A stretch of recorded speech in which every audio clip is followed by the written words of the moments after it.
जब अम्बा ने भीष्म से विवाह का प्रस्ताव रखा तो भीम ने उसकी बात ध्यान पूर्वक सुनी और अपनी प्रतिज्ञा को याद दिलाकर बोले, अपनी प्रतिज्ञा तो मैं नहीं तोड़ सकता। उन्होंने अम्बा की सारी परिस्थिति समझकर विचित्रवीर्य से दोबारा अनुरोध किया, पर वह ना माना। भीष्म ने अम्बा को फिर समझाया और कहा कि सौबराज शाल्व के ही पास जाओ और एक बार फिर उनसे अपने विवाह का प्रस्ताव रखो, उनसे प्रार्थना करो। लाचार अम्बा फिर शाल्व के पास गई और उसकी बहुत मिन्नतें की, लेकिन शाल्व पर इसका कुछ भी असर न हुआ।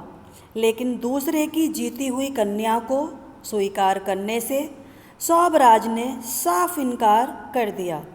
अम्बा इस प्रकार 6 साल तक हस्तिनापुर और सौब देश के बीच बेचारी ठोकरें खाती रही, कभी इधर तो कभी उधर। उसने अपने इस सारे दुख का कारण भीष्म को ही समझा। उन पर उसे बहुत क्रोध आया, बहुत अत्यधिक गुस्सा आया और प्रतिहिंसा बदला। प्रतिहिंसा की आग उसके मन में जलने लगी। भीष्म से बदला लेने की इच्छा से वह कई राजाओं के पास गई और उन सबको अपनी पीड़ा उसने सुनाई। भीष्म से युद्ध करके उनका वध करने की उसने राजाओं से प्रार्थना भी की, पर राजा लोग तो भीष्म के नाम से ही डर जाते थे। किसी में इतना साहस न था कि भीष्म से युद्ध कर अम्बा को न्याय दिला सके। क्षत्रियों से एकदम निराश होकर अम्बा ने तपस्वी ब्राह्मणों की शरण ली। तपस्वियों ने कहा, बेटी तुम परशुराम के पास जाओ, वे तुम्हारी इच्छा अवश्य ही पूरी करेंगे। अम्बा की करुण कहानी सुनकर परशुराम का हृदय पिघल गया। उन्होंने बड़े दया स्वर में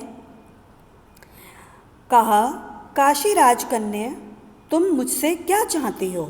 अम्बा ने कहा, हे ब्राह्मण वीर, मेरी प्रार्थना केवल यही है कि आप भीष्म से युद्ध करें। मैं आपसे भीष्म के वध की भीख मांगती हूँ। परशुराम को अम्बा की प्रार्थना पसंद आई और उन्होंने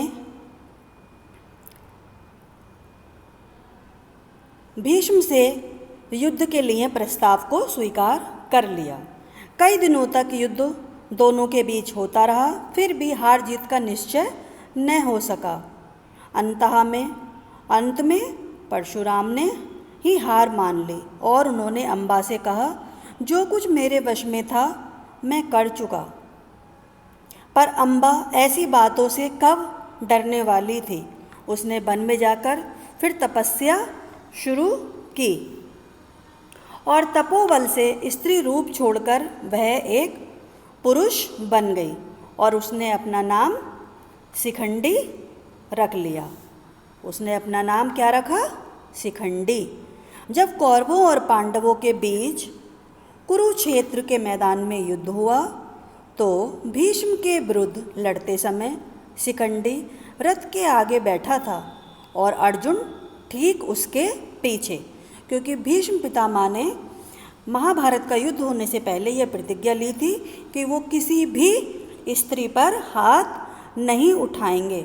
अब क्योंकि शिखंडी ने पहले वो स्त्री का रूप थी और फिर उसके बाद पुरुष बनी, इसी कारण जो भीष्म पितामह थे उन्हें अपनी प्रतिज्ञा याद थी और वो जो शिखंडी नामक अम्बा के रूप में थी वो उस पर प्रहार नहीं करना चाहते थे। तो शिखंडी रथ के आगे बैठा था और अर्जुन ठीक उसके पीछे। ज्ञानी भीष्म को यह बात मालूम थी कि अम्बा ही शिखंडी का रूप धारण किए हुए है, इसलिए उन्होंने उस पर बाण चलाना अपनी वीरोचित प्रतिष्ठा के विरुद्ध समझा। शिखंडी को आगे करके अर्जुन ने भीष्म पितामह पर हमला किया और अंत में उन पर विजय भी प्राप्त की। जब भीष्म घायल होकर आहत होकर पृथ्वी पर गिरे तब जाकर अम्बा का क्रोध शांत हुआ। Thank you students.